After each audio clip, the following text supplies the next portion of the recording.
Brumfield with Senior Ride Nashville. Good morning. I'm Kimberly Malone Haddix with Nashville State Community College. My name is Brad Sanderson. I own a few of the live music clubs on Broadway called The Stage, Legends Corner, and Second Fiddle. Good morning. I'm Kenya Magruder with the Urban League of Middle Tennessee. Good morning. I'm Tracy Ward with ATU 1235. Van Pennock, North Nashville, and board member at Tennessee State. Good morning. Marshall Crawford with the Housing Fund. Good morning. I'm Dale Mitchell, Community Development Coordinator with Pinnacle Financial Partners. Good morning. Tomas Yan with Conexión Americas. Hi, Rachel Blackhurst with the Commercial Real Estate Development Association. Good morning. Peter Millett, Meharry Medical College. I'm Leslie Meehan with the Tennessee Department of Health. Renuka Kristoff, WeGo Public Transit. I'm Ed Cole. I serve on the Regional Transportation Authority Board. Good morning. I'm Vonda McDaniel with the Nashville Middle Tennessee Central Labor Council. Hey, good morning. I'm Michael Briggs, Director of Transportation Planning in Mayor O'Connell's office. And then let's do, if we don't mind, around the perimeter too.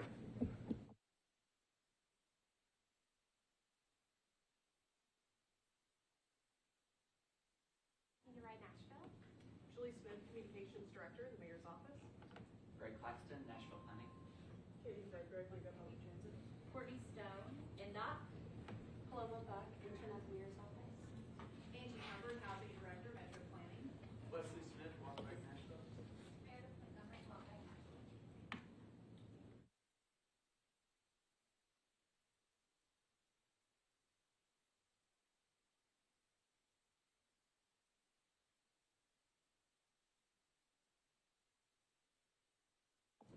So I think now we will, let me just give a quick update in terms of grounding. So remember, out of the transition committees that Mayor O'Connell pulled together, a recommendation from them was to pursue dedicated funding in November.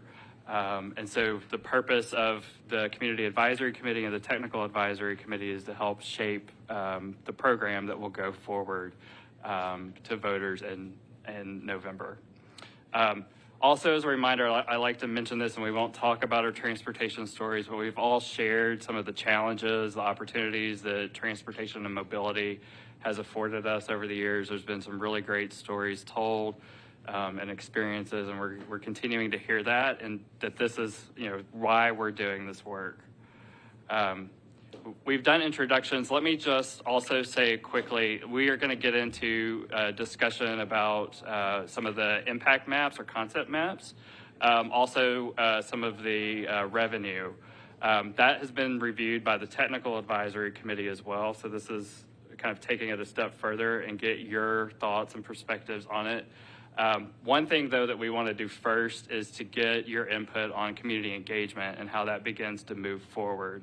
So we're putting that at the beginning of the agenda to make sure we have a sufficient amount of time for that discussion, and then we'll get into some of the maps that are at your table.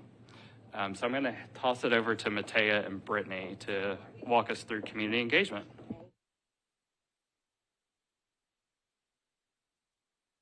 And actually, let me move. Yeah. That would help. Awesome. Thanks. Well, good morning again, everybody, and thank you for coming out today. I'm Matea Canavino, again, Transportation Assistant with the Mayor's Office, and we are excited to walk you through the community engagement piece today. And I'm going to pass it over to Brittany for a brief overview. Good morning again. Once again, Brittany Irby with the Office of Neighborhoods and Community Engagement. So I've had the opportunity to work with Matea and this team to provide some insight and input around the community engagement plan. So hence why I am joining you all this morning. During this presentation, just to give you a quick overview of what you will experience this morning, we're going to cover what's happened up to this point, really. So Matea will really recap kind of what's been done, what meetings have been taking place, and really where your input has really driven the concept of this plan. We're going to walk you through the approach and strategy that will lead to engagement, and then finally, we're going to look ahead to see where we need you. So you see how I'm making eye contact around the room. We are going to need you all to lean in on a few of these pieces. You've already been doing a beautiful job in terms of recommendations and letting this crew know where we're needed in the community in front of these audiences that you serve day in and day out. So stay tuned for more information about that. But now I'll throw it back to Matea for key updates. All right, thank you, Brittany. Let's jump into it. So I first wanted to cover what's happened so far in the engagement process to get us to this point. So the Technical Advisory Committee and the Community Advisory Committee have had 6 meetings, 3 with technical, and this is the Community Advisory Committee's 3rd meeting. You all have been greatly assistive in formulating this process and program, as you'll see as we walk through this. I know last time we mentioned council engagement. That has been continuing. We've now met with 36 of the 40 council members. Feedback so far has been positive. Everyone understands that there is a need for dedicated funding going forward. And we've been discussing a lot of district-specific issues and finding ways to plug into those existing networks to work with them on engagement. In the first Community Advisory Committee meeting, we did hear from you all how important youth engagement was. So we took that right away, and we actually met with the Mayor's Youth Council this week on Monday, which was a great experience, a lot of fun. And we have 2 more recommended groups that we're going to be meeting with coming up: the Civic Design Center Youth, and then 100 Kings Youth of 100 Black Men of Middle Tennessee. So far from the students and youth, we've had positive feedback as well. They're excited for the opportunity of dedicated funding for public transit. They've also given us some good insight into messaging and engagement, so we're excited to use that going forward. And if you have any other youth recommendation groups to meet with, we're happy to do so, so please let me know about that. Next slide, please. All right, thanks, Matea. So now that you've heard about what's been done, let's talk about where we are in the process. Next slide. So remember when I said we're going to be calling on you all, I want to ground you all in this slide before we officially get to the plan. So we want you to view this presentation through this lens and perspective. So the call to action is to sign up for Train the Trainer, and you're probably saying, Brittany, what is that? Stay tuned, I'm gonna tell you more about it. Share with your networks, which you've already been doing. So keep doing that, and I will reiterate more throughout this presentation. We are doing some list building on our side, and those recommendations are really helping us to fill those pieces out. And last but certainly not least, invite us to speak at events. So once again, keep this in your back pocket because you will see it again as we move through the presentation. Next slide, Michael. So thanks to feedback from you all, TAC, and numerous other entities, we wanted to be sure that we crafted an approach and strategy that was definitely comprised of what we've heard and what's already been done. So it led to the following. You can't do anything without research and planning, right? So we needed a gut check. So as you all know, and I'm sure you've heard, we've had 70 plus plans that has really dived into transit and what that looks like for our city. And then also additionally, 66,000 data inputs. So we took that and we made that our basis for this plan. Next, it is important to build advisory committees such as yourself. You serve so many varying audiences, tap into so many people. We needed to make sure that this framework really captured the voices that you talk to day in and day out. Third, as Matea alluded to, messaging is so important. We have to be able to meet people where they are, and they have to be able to see themselves specifically in this plan. And last, but certainly not least, our job here is to educate and inform, right? We want to make sure that people are empowered with enough information that they can make a decision based on what they've heard from us. And so based on your guidance and what that has looked like and other feedback mechanisms, that has led us to this campaign that we are ultimately getting ready to launch. So next slide, Michael. So after we looked at all of the things, we have talked to you all, we have talked to other key stakeholders, this led us to an umbrella approach called Transit Talks. So this is encompassing of various tactics that will lead us into November. And I do want to say, this will dive deeper. You know, this is, of course, we have to give you a slide. I am a believer that you should not have all the words on the slide. But no, community engagement goes deeper than these 3 bullet points. But just to walk you through these, Train the Trainer, as I mentioned earlier. So those will be individuals such as yourself, so if you choose to accept the journey there, in various metro departments, community members, and I see like NDOT, WeGo, Wave in the back, they will definitely be a part of that process as well, because we want to make sure that we have an all hands on deck to really inform Nashvillians, right? You will be able to tap into a virtual session, multiple of them, to really, one, give you a toolkit. Because you all will probably say, Brittany, we need some talking points. We need to be able to have an elevator pitch, right? Give us some key facts, high level around what's happening, what's going on for us to be able to educate and inform. So we will be able to do that with you all. And once again, the goal is to have multiple ambassadors throughout Nashville really talking about this. And once again, I will keep reiterating, our job is to educate and inform so our neighbors can make the best decision for them. So informational sessions and partnership targets. We are literally taking transit talks on a road show. And Julie, I'm looking at her because I can't say too much about mobile engagement, but no, that will definitely be playing a really big part of this process. But the goal is we have to make sure that we are taking community engagement to the community. We can't just say we're gonna host sessions in various areas of the district and not be intentional and thoughtful about a lot of our neighbors in terms of scheduling. You know, life happens for folks, and so we have to make sure that we are literally going to our neighbors within Nashville.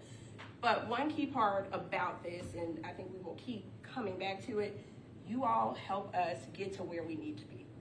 So as we've said, we are doing some list building behind the scenes to really, one, be intentional about outreach, but you all talk to several people with lots of issues that roll up to transit. So keep sending those to us so we can make sure we're getting in front of the audiences that we need to be in front of.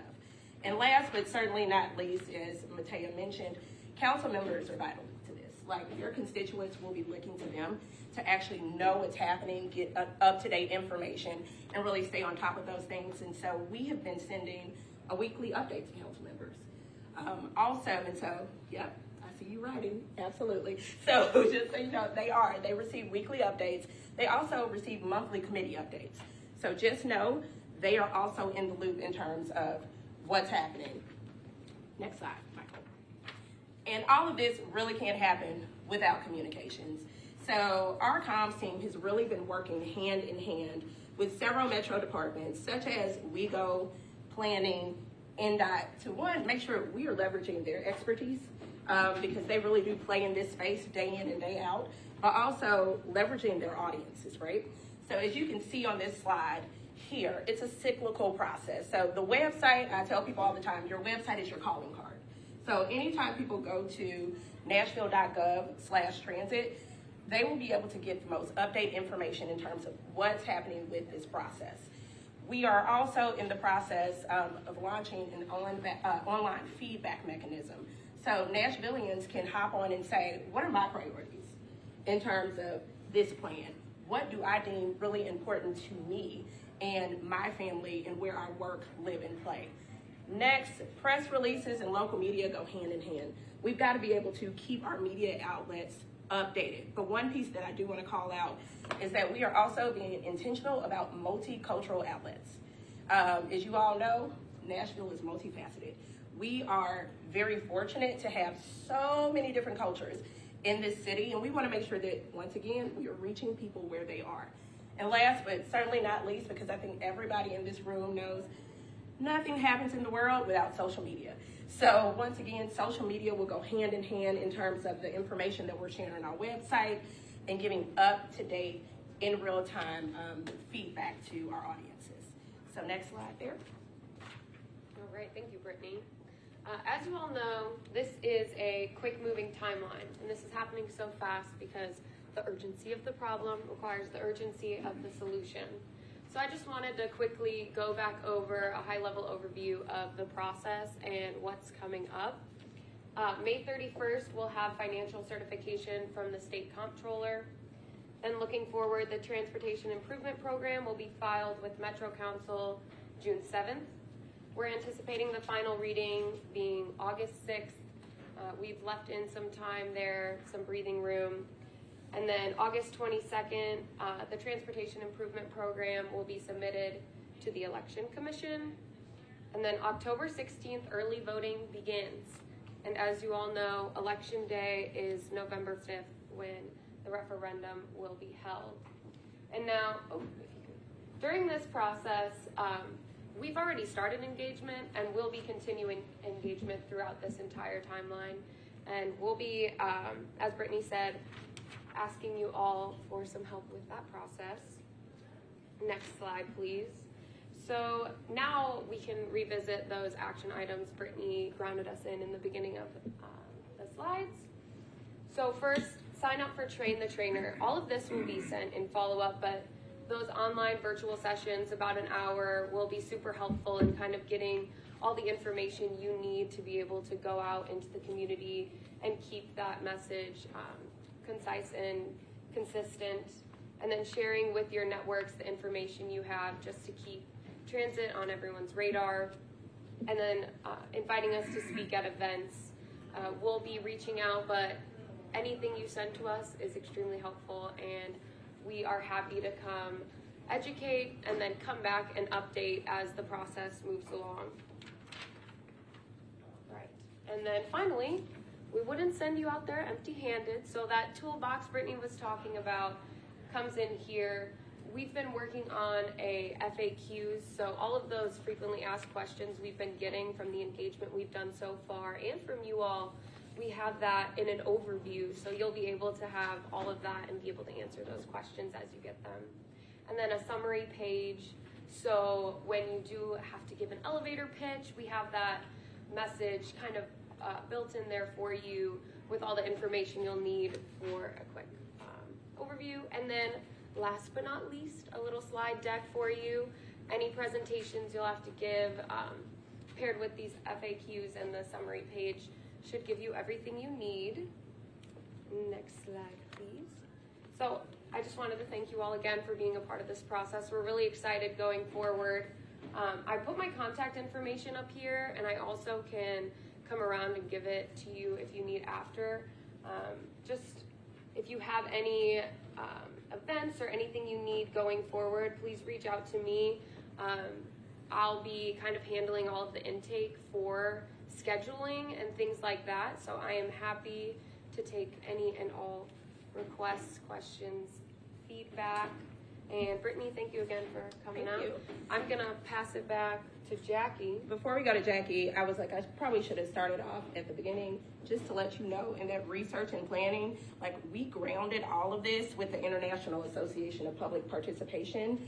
They have done extensive research. There is a very intricate matrix that really helps direct and guide us in terms of what participation needs to look like for these particular programs that we are trying to launch. So I thought that was important and helpful for you all to know as you hopefully conjure up some feedback and questions for us. So now I'll throw it back to Jackie.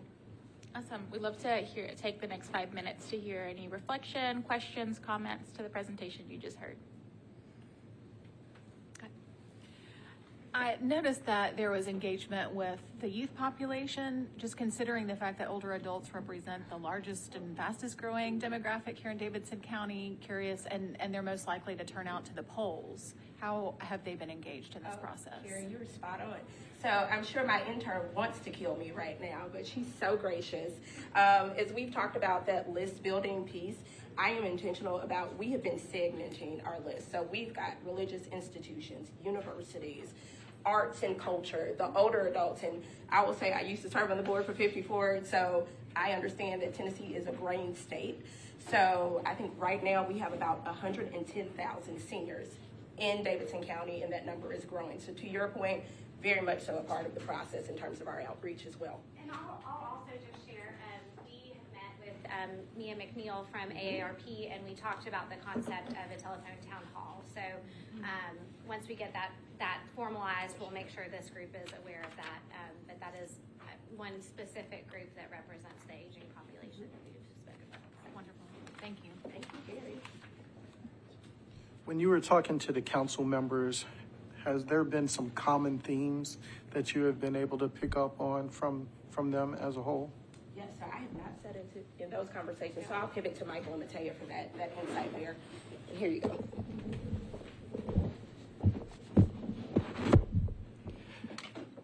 So yes, in short. But so common themes, I would say, most people, most of the council members seem supportive and recognize the need.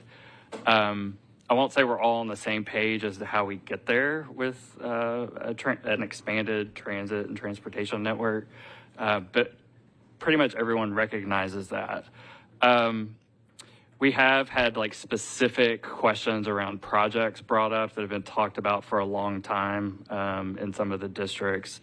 The program addresses some of those needs in some manner better in some districts than others. It kind of depends on where the geographical lines of the district boundaries are. So if you have a major corridor or pike that's going through your district, you tend to have more investment that's leading up to that expanded service.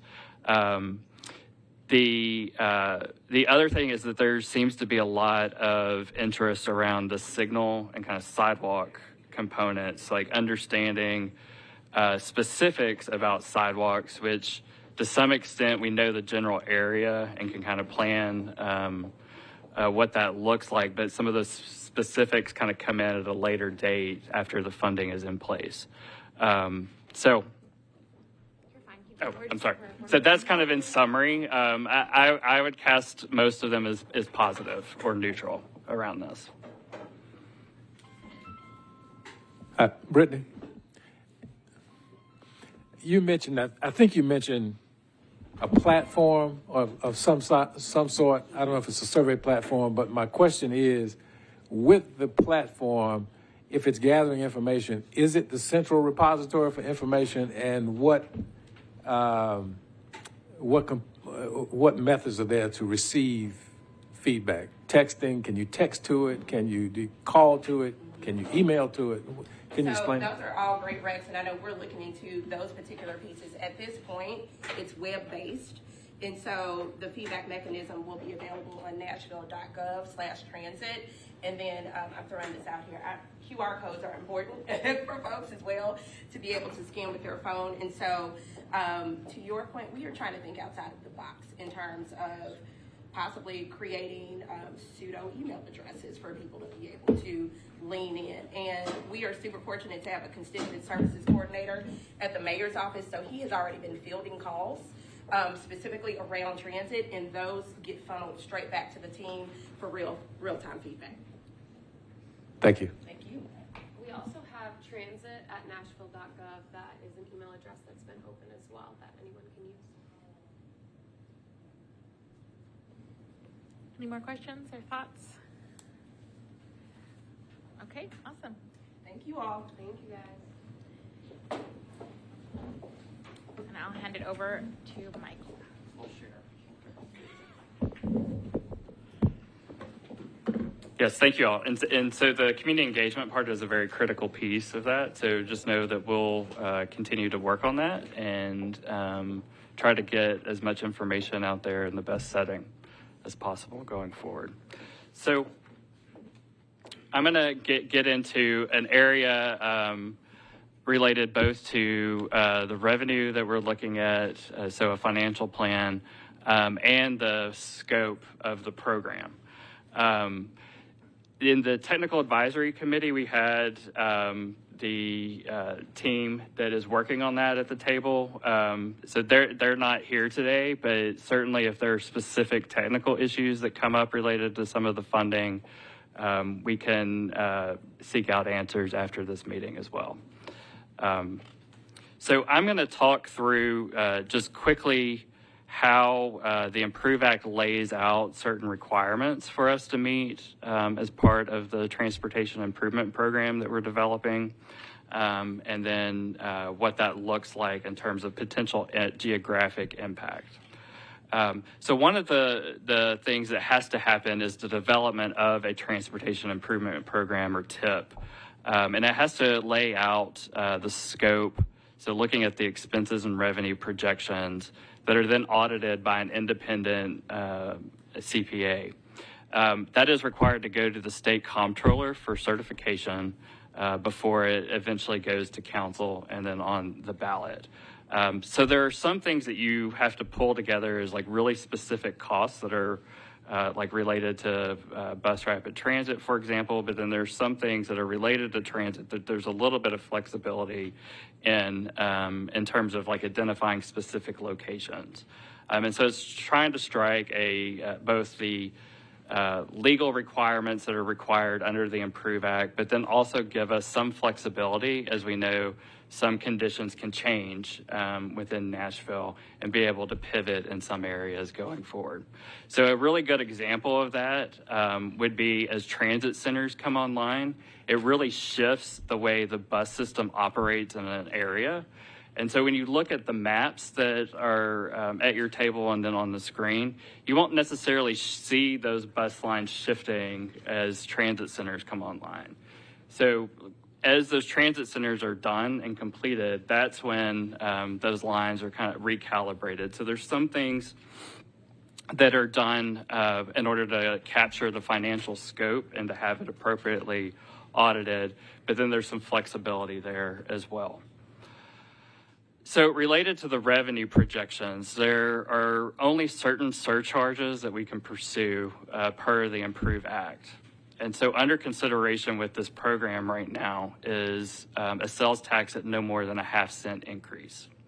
The background context of that is that Tennessee is the lowest tax state in the country. The tax rate within Davidson County is also the lowest within the region. There's a little bit of a nuance in that statement in that Sumner County, for example, the county and the cities all have not maxed out their sales tax rate. Hendersonville just voted on that and approved it last Tuesday. Cheatham is another kind of nuanced one where the county has not maxed it out, but many of the cities have, and we'll look at that. So the 1/2 cent increase would make it on par with the surrounding counties. So if you go into Williamson County, Rutherford County, and purchase goods or services in those counties, you're paying that 1/2 cent increase already. It's just being used for other needs within that purview there. There's also grant money that gets leveraged as part of this. So by having a dedicated funding source, it provides certainty for how Nashville and the region will move forward on transit. And so we're able to leverage much more of those funds at the federal level by having a dedicated funding source. So one thing that is we need to make clear, though, is that property tax is not one of the things that is identified within the Improve Act to set up as a dedicated funding source. And so the key word on there is dedicated, because it provides certain certainty over the life of a program that projects will be completed. Sorry, that's an important point. So property taxes are not an option for a dedicated funding source for this? Correct. So they are not an option as part of the Improve Act to set up as dedicated. So a good example right now is within the Metro budget. Much of that is reliant upon property taxes. And so the way we're funding things now is through that source. But it's subject to council approval each year and those directives that come with that. Ed. Yeah, Michael, a reminder, I guess, for all of us, certainly for me, the Improve Act included the comptroller's review of these numbers so that during any subsequent campaign, there won't be a public debate about, hey, your assumption about tax rates and the assumption about project costs are wrong. Once that comptroller's review has been completed, the assumptions and the methods of calculation will be in effect certified by a neutral body. I think that's important, which then puts the conversation purely on the substance of what we're asking for and what it will cost. Is that an accurate statement? Yep. Yep. That's exactly right. Walt. I believe you accurately or correctly stated that the Improve Act only allows for 6 tax bases, one of which is the sales tax. But if you didn't rely upon the Improve Act, but instead did it on a budgetary basis, then there are potentially other sources, including but not limited to property tax, if the citizenry adopted that and the council adopted it in the budget process. Is that also correct? Okay.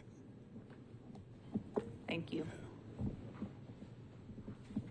Yeah, thank y'all for clarifying that. So then this summarizes then the legislation that was passed in 2017 to enable us to pursue dedicated funding. At the time, it did reduce the grocery tax, and it also impacted some of the gas tax abilities at the local level. But then it laid out the 6 funding sources that are available as part of the Improve Act to use towards dedicated funding. So one thing after reviewing this with the Technical Advisory Committee, we've also provided median household income. So that's also there now as context as well. So then when you look at local sales tax across the state, the darker the color on this map is where that county has raised the tax to the maximum limit, the sales tax to the maximum limit. So you have to add 7% to that. And you'll see within Middle Tennessee, so on the screen, Nashville is here. There's some nuance here with how we're handling it amongst counties within the region. So to give you perspective as to what happens when you are in Cheatham County, for example, the county itself has not raised it. It's at 9.25%, which is the same rate as we are. But individual cities within Cheatham County have raised it up to 9.75%. In Dixon, it's Dixon County. The cities and the county have all raised it to 9.75%, and this went into effect in 2001. Within Davidson County, we're at 9.25% within both the county and all the cities, and that has not changed since 1989. Within Murray County, all of the cities in the county have raised it to 9.75%. Montgomery's a little different in that they've done a 0.25% raise at 9.5%. So both Clarksville and Montgomery County. Robertson has had it raised in all of their cities in the county since 2007. Rutherford County has had it at 9.75% since 2000. And then the one exception has been Sumner County, where it has remained at 9.25% since '89. But Hendersonville just raised theirs last Tuesday to 9.75%. Williamson County, all the cities in the county are at 9.75%. And you'll notice that they did that in 2018, around the time we were considering a referendum as well. Wilson County is similar. And so then this is sort of looking at all of the counties and their median household income and comparing it with the state. And so the state dash line is there just under 60,000. And I've asterisked the ones that have not completely had all of their cities or counties raise the rate to the maximum. And so Davidson is one. Montgomery is the one that's had it at a quarter, or added at a quarter, and Sumner is the one with nuance. I did not flag Cheatham on this because most of their cities have raised it. Hey, Michael, I have a quick question before you leave the tax increases. Do you have numbers on like how much additional revenue those cities or counties have gained since raising their sales tax?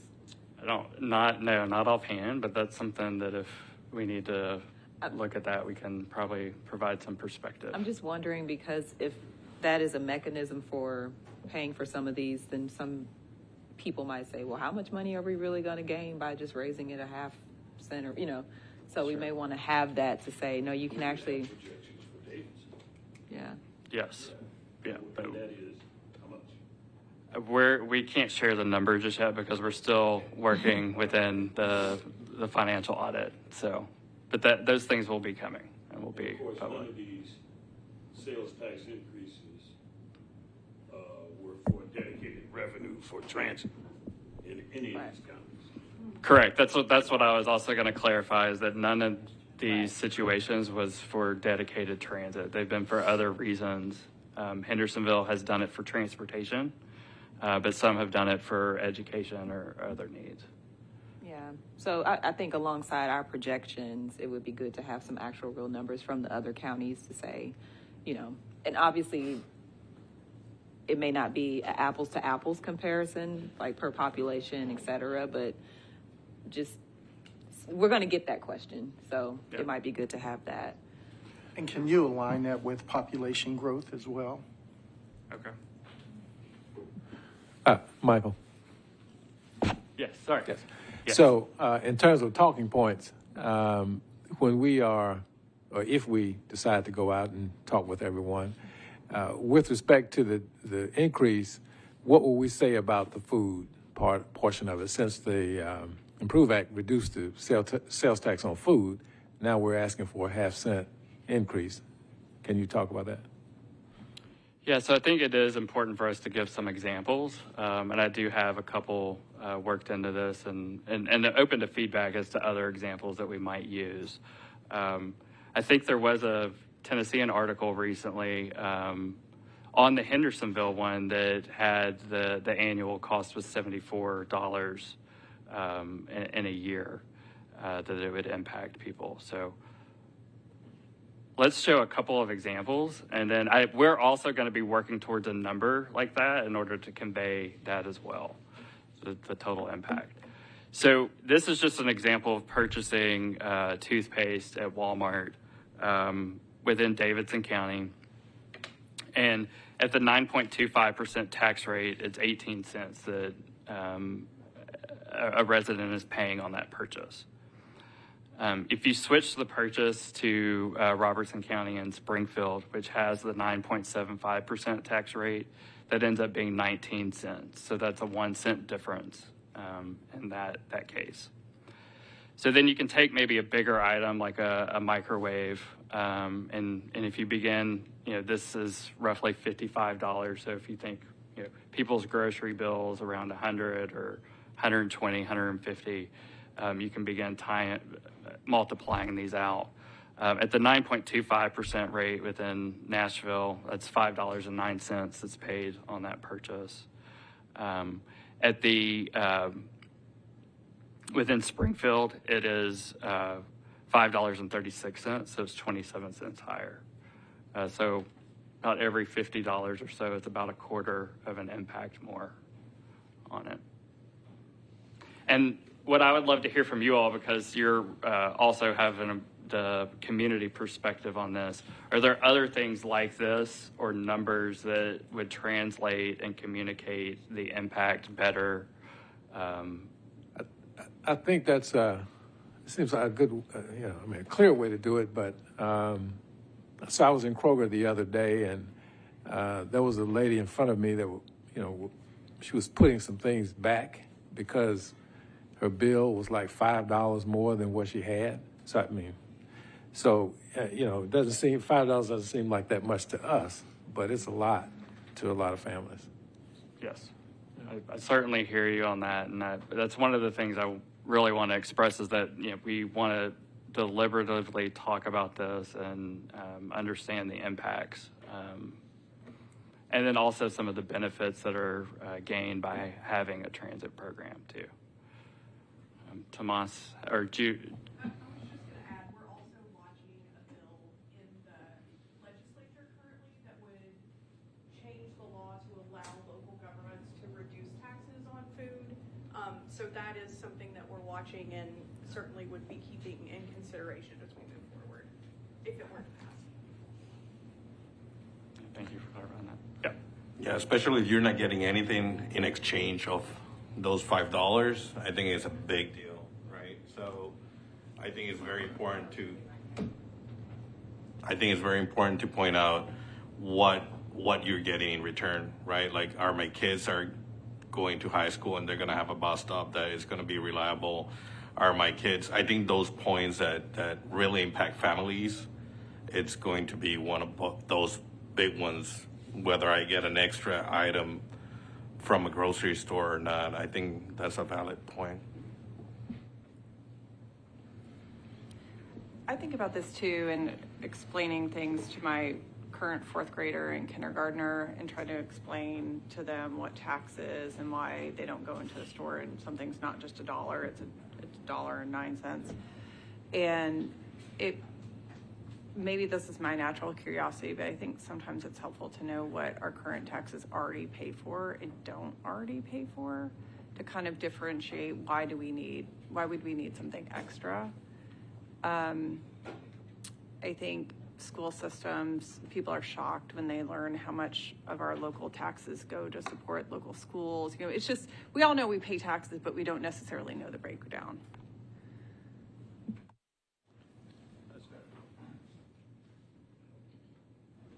You got it, John. Okay, yeah. I just had a question about how does this play with federal matching dollars, and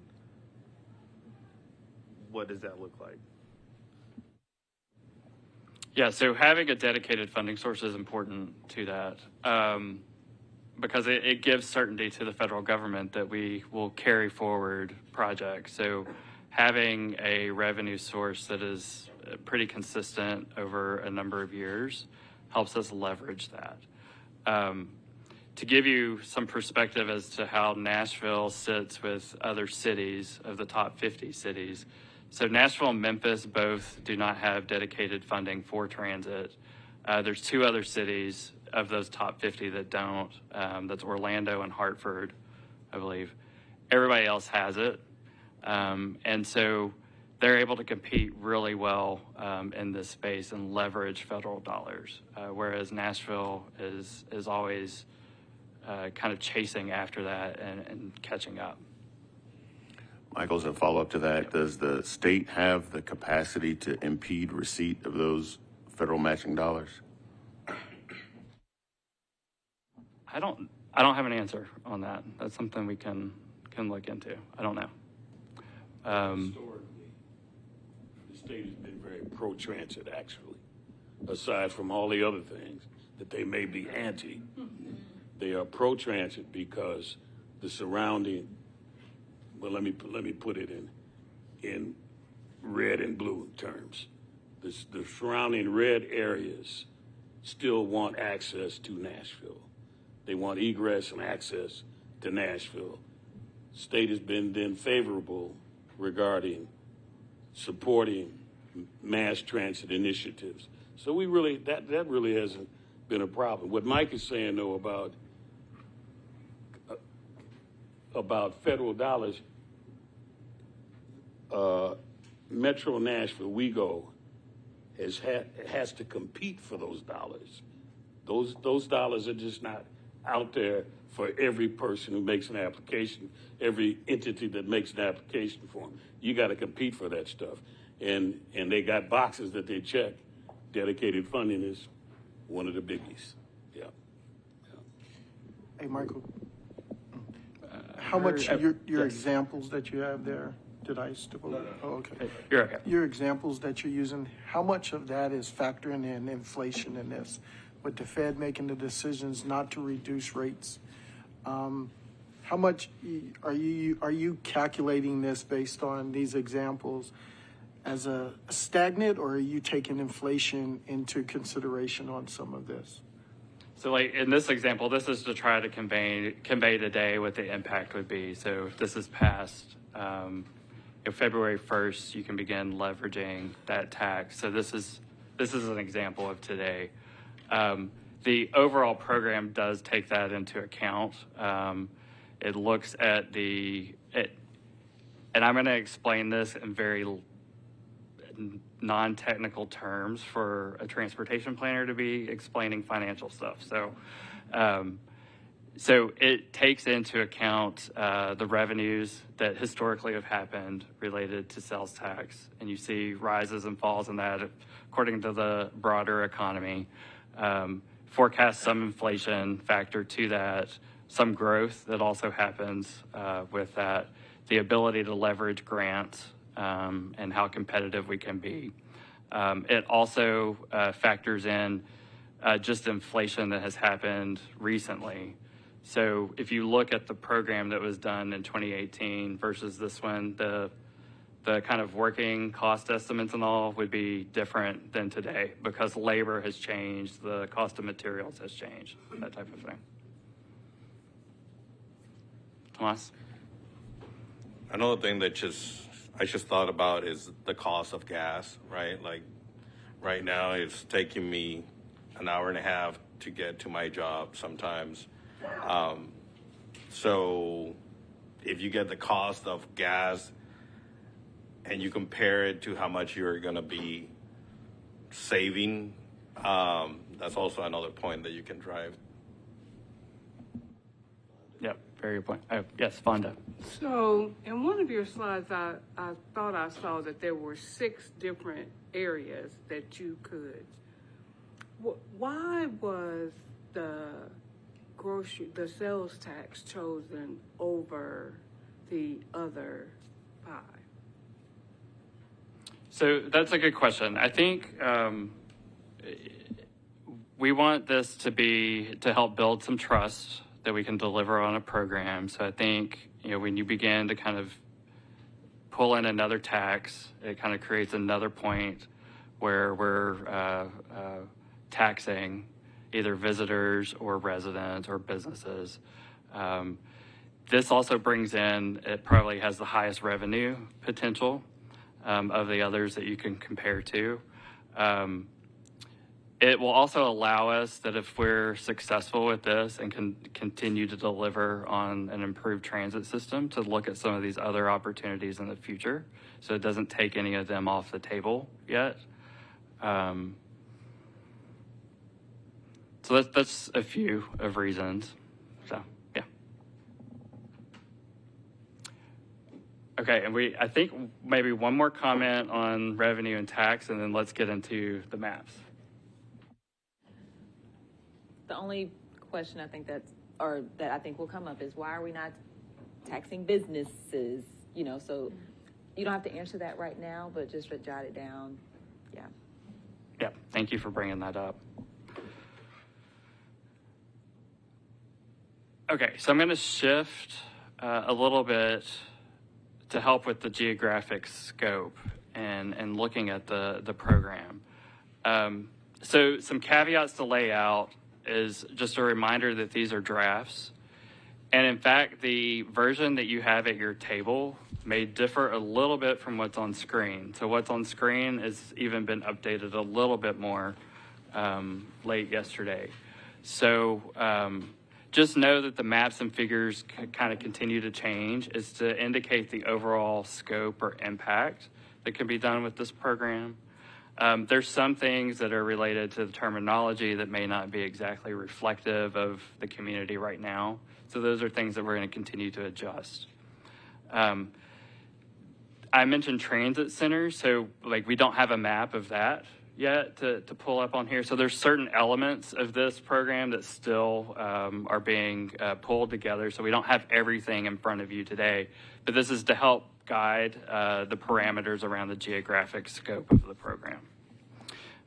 We'll continue building what I call a kit of parts around communication. So Matea and Brittany's presentation on community engagement will be continuing to refine this. So what you're seeing on the screen has a lot of words. It has disclaimers on it. That is not the polished look that we will move forward with as the program's rolled out. So this is a bit of us working through this and trying to provide as much transparency as we can. So you'll remember that we talked about 4 areas for the program to focus on related to sidewalks, signals, service, and safety. And we walked through a few things with you all related to service at the last Community Advisory Committee meeting. So this now takes us a step further and shows it on a map. And those maps have been available on the website for review, and we've updated them a couple of times And so we'll have another iteration of these to go out. This gives you an idea of the extent of the sidewalks that can be done with the program. It totals about 86 miles of sidewalks that can be constructed. And it includes sidewalks within a half mile of the bus rapid transit, and then a quarter mile of the other transit services. The thing to note about the map is that it doesn't show sidewalks that align with the walk and bike plan. So as that continues to move forward with implementation, that continues to go on while other sidewalks are being built with this dedicated funding source.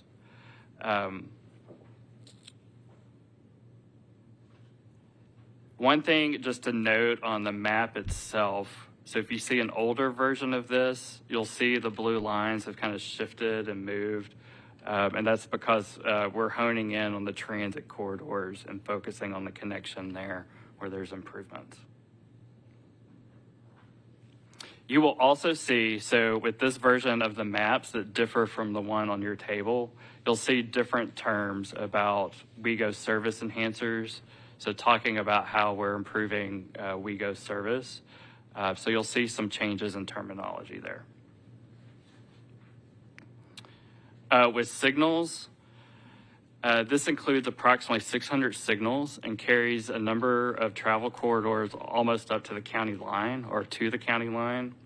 It's also preparing streets that may not be heavy with transit service today for flexibility to switch bus operations onto those corridors.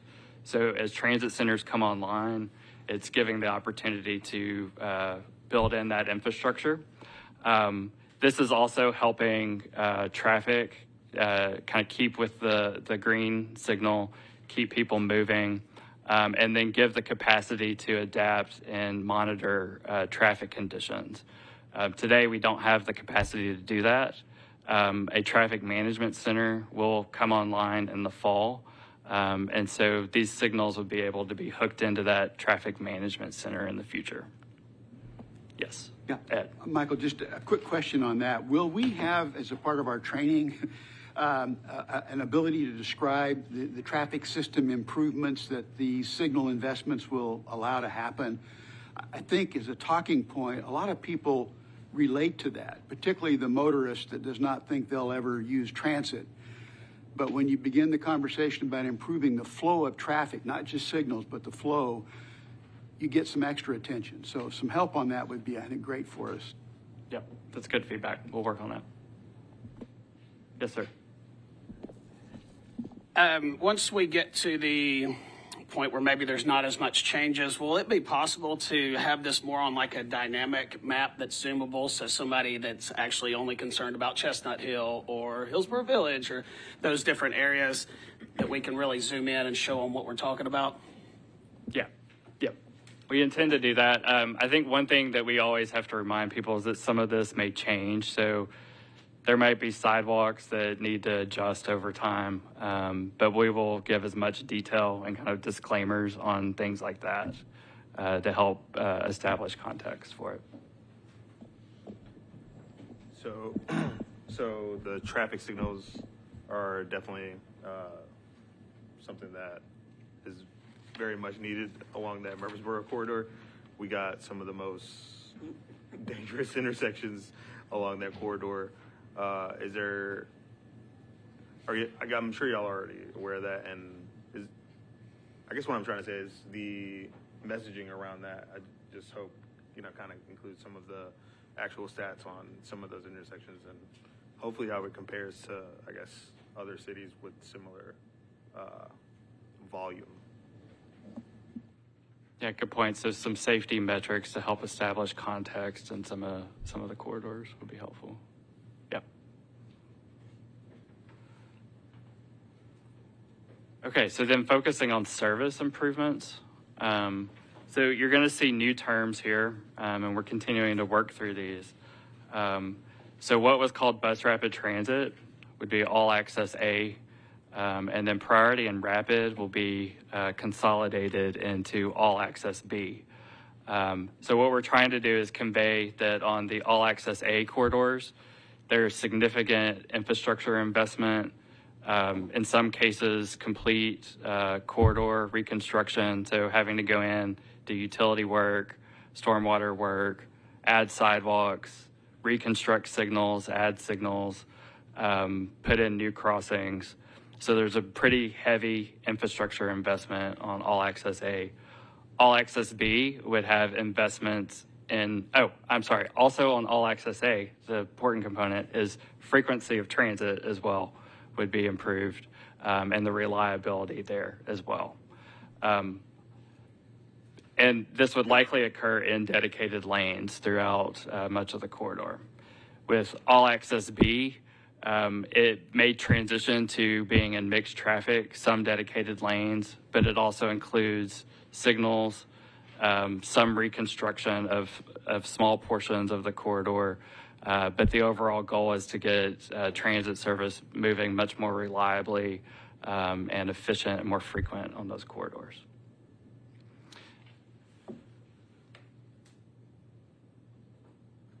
This includes, so when you look at it, we'll have to do some recalculation of the numbers because the terminology has changed.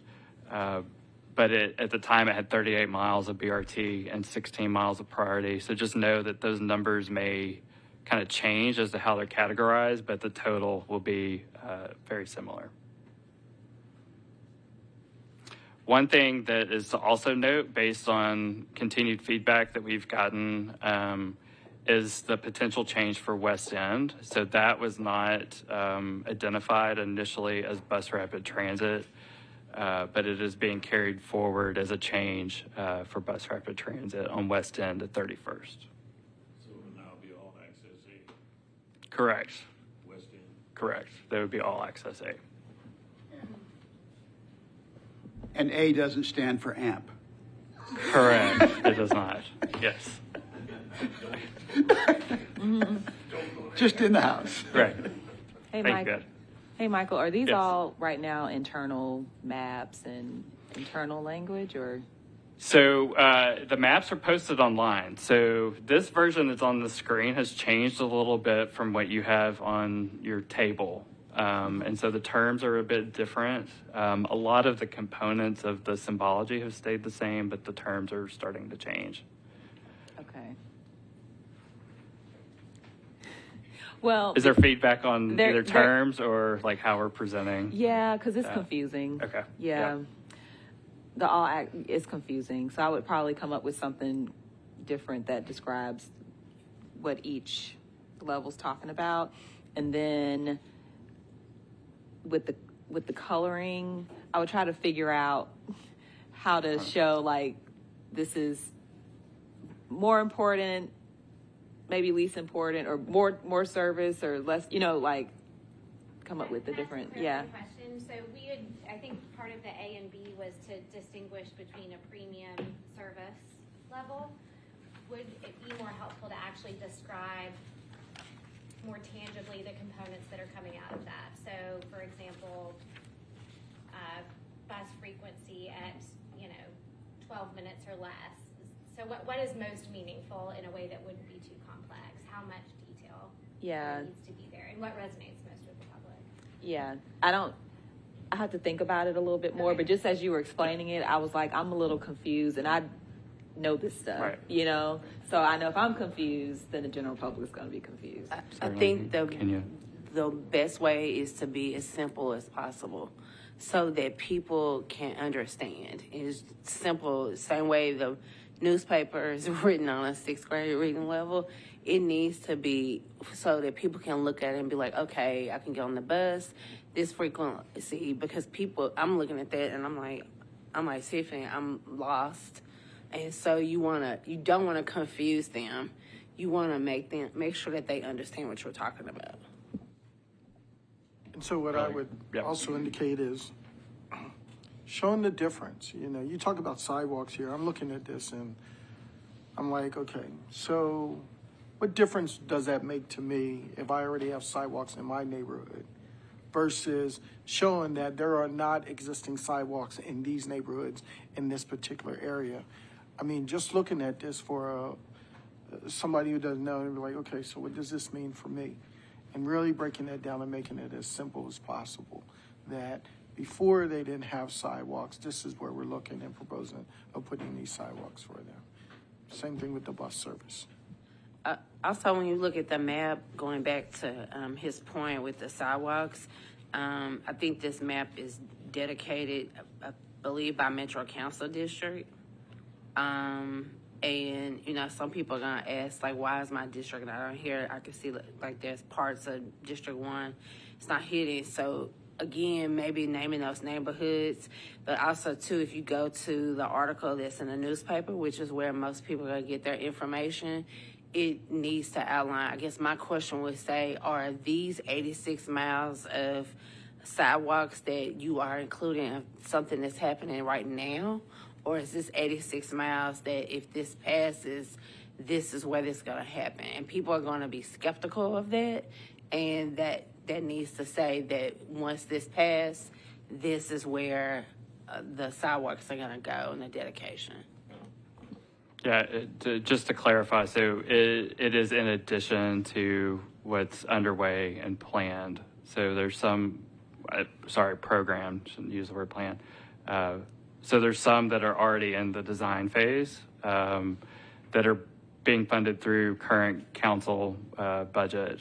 And so this 86 miles will be in addition to that. Now, Mike, is this new construction, or does it exclusively, or does it include repairing sidewalks? I believe it's all new construction. Courtney, is that right? Yeah. Okay. Yep. Just got a question about the sidewalks along the Murfreesboro corridor. That's a lot of that is, I love sidewalks. I feel like I need to preface this because I'm going to kind of slander sidewalks for a second.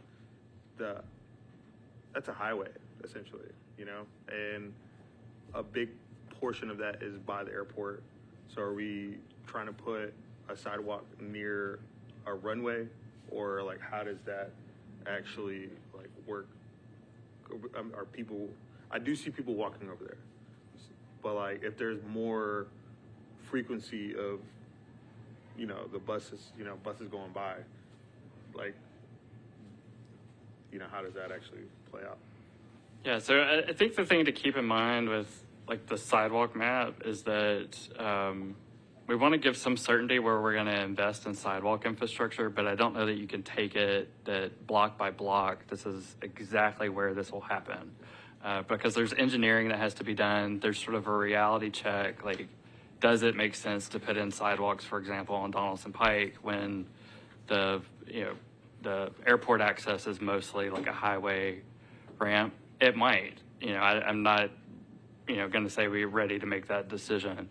But just know this is casting a scope and extracting out things that are already underway or where we might have some existing sidewalk infrastructure to fill in gaps.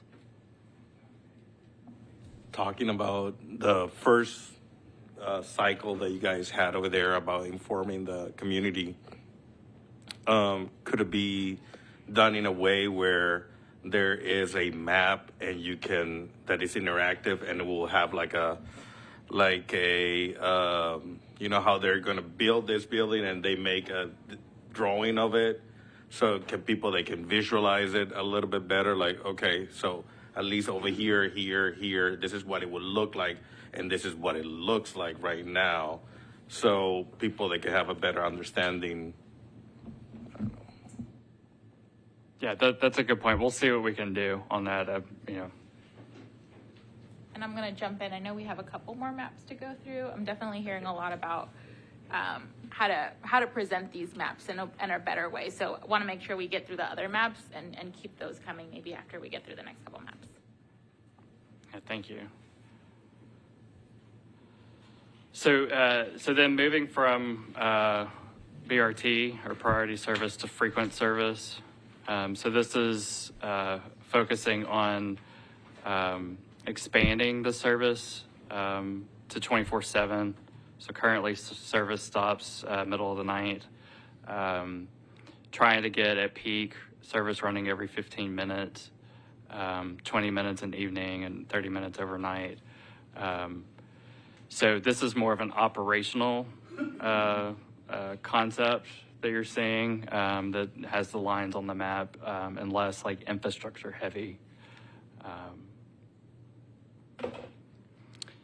Then with local service, what you'll see is we've added frequent service in on here to help show how there's connections between the frequent service.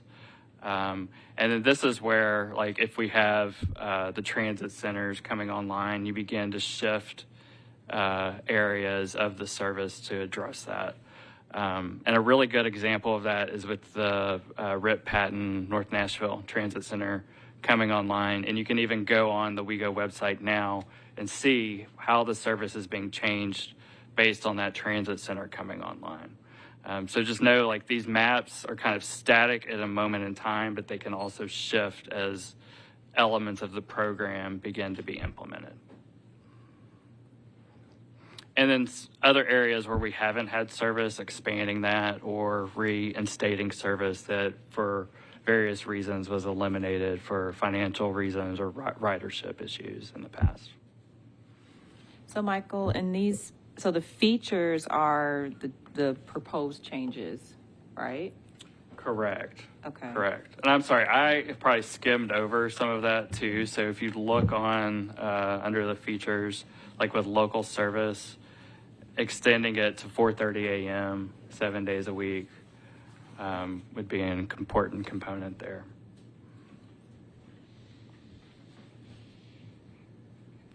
And then finally, the last map just shows express service routes. So this wouldn't be something that runs all day, but maybe centered towards AM, PM peak or special events. And this would also be opportunities where, as other counties come online with their transit services, we begin to connect into the broader network. Then one final thing, so you don't have this at your table, but this is to help convey how service improvements change based on what's current operations at WeGo in the various categories, and then what can be done with dedicated funding. And so it's 1.8 times what we're operating today. So it helps explain the magnitude of the operational improvements that are with the program.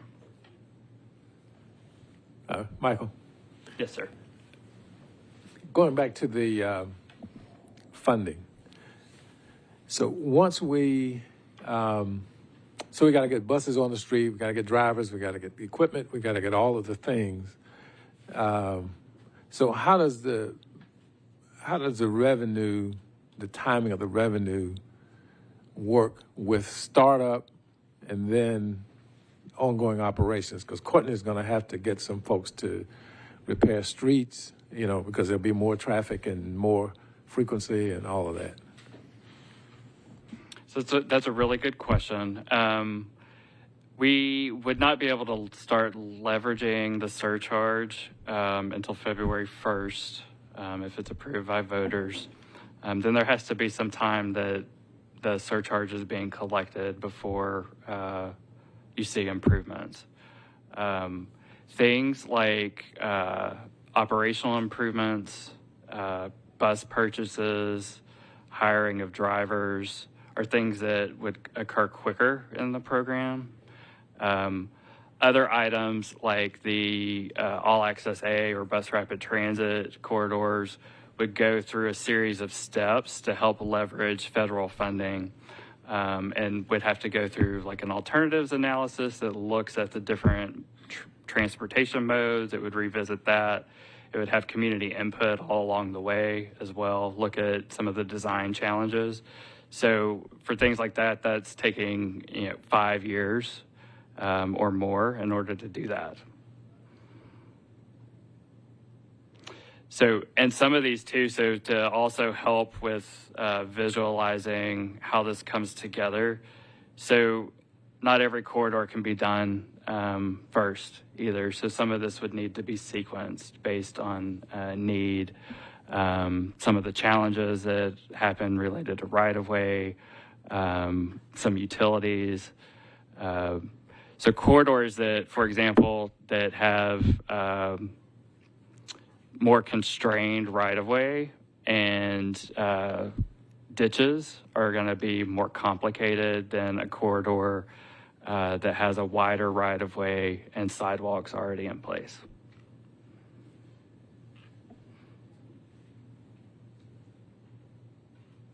So if I can move into next steps, and then I think we can end with just final feedback and questions. So in terms of next steps, we will have a joint technical and community advisory committee in April. So be looking for that. That'll be coming in your emails. And I think that'll be a really good opportunity to bring both groups together and learn from one another. And we'll also be working on pulling together some housing information and having a discussion around that as well. So that's something that's not specifically identified in the program, but because dedicated funding is on the table, there's opportunities to co-locate, for example, around transit centers, some housing opportunities at the same time, but there's not money that's programmed within that for that. We'll want to continue the community engagement discussion, talking about the plan, training on this, so more information will be coming to you on that. If you have groups that you want us to get on the calendar, send that to Matea or the transit@nashville.gov address, and we'll start working through the schedule. The other thing I want you to think about too is potentially staying on with this conversation, so continuing to meet as we go into the spring and summer, because I think it's important that we talk with you all as to what we're hearing, and you can help us guide different approaches related to the process. Then finally, I want you all to think about how your commute might change with this program, or be thinking about family members or friends, and how you begin to talk about that, because as you can tell, what we've presented is really a technical version. The document is very technical, and so we have to be able to explain this in practical ways going forward. Are there final thoughts or questions? Yeah, so I'm on the website. When are these maps going to be like interactive or changed?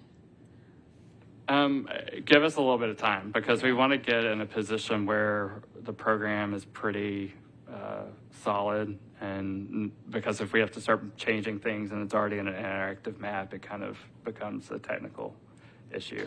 Yeah. So I would say it's probably closer to the time that we have a final document, which would be probably mid to late April. Okay. I do want to say, I appreciate and understand the tight, very, very tight timeline. I am concerned that what I heard today is on the website, because people are going to be confused by this. And so I don't have an answer for how to change that right now, but I do think like really looking at these maps and even putting in some other just something else that better describes, because if I'm a community person going to the website, I can't even click on the map to zoom in and out. You know what I mean? Like and if you're already, because people are already kind of talking about it. I've seen people on Insta, bloggers and stuff, and it can get muddy really fast if there's not like very clear information for people. So I just want to say I am concerned about what's already being shown to the public on the website. Yep, I hear you. I was actually going to ask a follow-up question, but I think you clarified that it's more about what's being presented and not the different versions of. I completely trust. Okay. I completely trust where you guys think sidewalks should go and what the service is going to be. But I think you brought us here to make sure that what you're communicating gets across to the public in the right way. So it is about these maps and what they look like and what the colors are and what the terminology is. It's very much important. So. Thank you. That's good, really good feedback. And same thing about the examples that you use, making sure those examples are inclusive of all the information and not just some, and that they can understand it. Michael, talk with us, or the team, talk with us a little bit about the intensity of our campaign. Milestone will be the final council approval in August based on the schedule. So there's communicating leading up to that moment. But in my mind, a real campaign window opens after that communication, and it will parallel the communication intensity of the presidential campaign and other things that are getting on the ballot in November. So how do you see us? Do you see us really, now I'm trying to answer the question, I'm sorry, but sort of a steady increase and then going full bore once the council actually has the package approved and we're out vigorously engaging in the campaign? Or do you see this as a sort of slow, steady process that might get a little more intense after August, but we'll pretty much be in the saddle by then? Yeah. So one thing I want to clarify is that this is not the campaign. So this is the government side of pulling together the transportation improvement program for the requirements. So I honestly don't know what any sort of campaign will look like going forward because there's a pretty solid firewall between the two. But just know, like, we can talk about what's in the program, how it impacts people, educate on it, do outreach on it, but we can't like go into full campaign mode. And that may be something that some people on this committee get tasked to do and brought into a different forum or venue to do that, but that won't occur within these meetings. Thank you. I think that's a real important clarification in terms of roles that we can play. Yeah. Thank Michael. Sorry, I hear that's okay. I hear voices that's why I coming raised my from hand. different ways. Yeah, that's always it. So I think, though, as we attempt to advise what messaging ought to be, that we ought to have some sense of what the opposition is to it.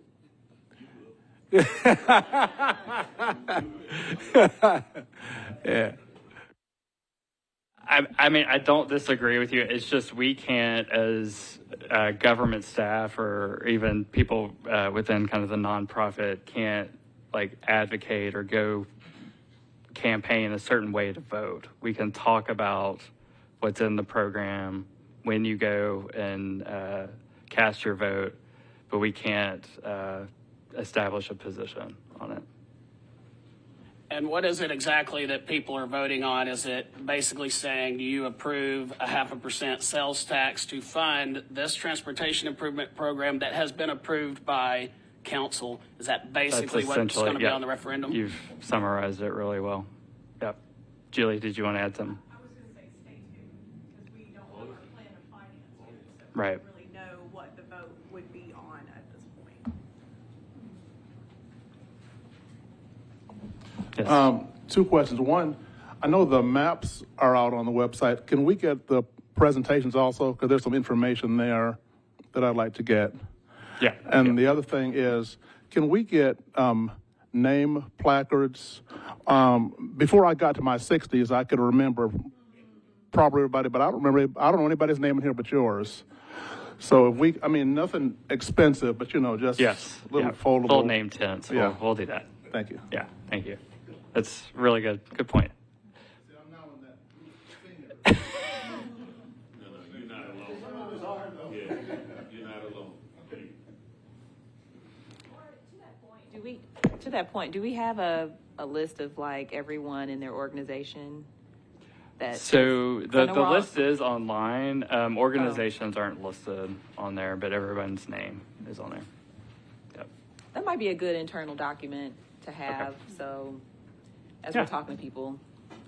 Certainly. All right. Thank you all for your time today. I really appreciate it. And then we will convene again with the TAC in April. So thank you.